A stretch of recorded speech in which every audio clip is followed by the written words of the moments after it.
Hej og velkommen til min guide. Jeg vil i dag vise dig, hvordan at du får Shopnews mobil ned på din iPod Touch eller iPhone. Du har måske allerede set annoncen på Shopnews om hvordan du får det ned på din iPhone eller iPod Touch eller iPad. Jeg vil i dag vise dig, hvordan du får det.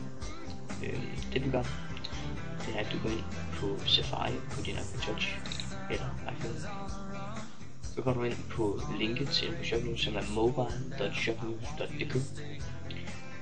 Så skulle du gerne komme en side frem, og der er nyheder og alt det virker. Så går du ned i den her lille pil her. Og så er der tilføje bogmærke, få til hjemmeskærm, send henvisning til siden. Og vi skal bruge folk til hjemmeskærm. Ja, så kan du så vælge tilføje, og du kan ændre navn på det. Men vi lader det bare stå som Shopnews, og så tilføjer vi det. Så kommer vi på hjemmeskærmen, og Shopnews kommer op med ikoner og det hele. Så når vi er inde på Shopnews igen, så åbner vi bare ikonet. Så lader vi den load.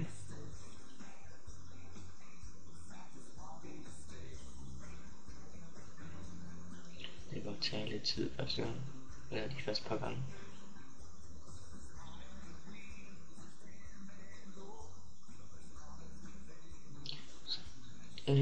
Så kan vi så se artiklen.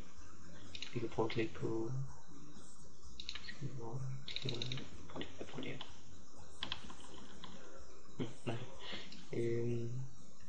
Der kan du bare kigge artiklerne igennem. Du kan læse om de nyeste ting. Og så her, så kan du se forum, det kommer, og møbelsen kommer, og login kommer.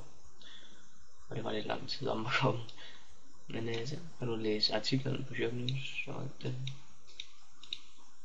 vil sikkert være så svært. Men tak fordi I så med. Hvis I ser den på YouTube, så husk, jeg vil være glad for at I subscriber, comment, rate og alt det shit. Tusind tak fordi I så med, og jeg lægger snart flere guides op.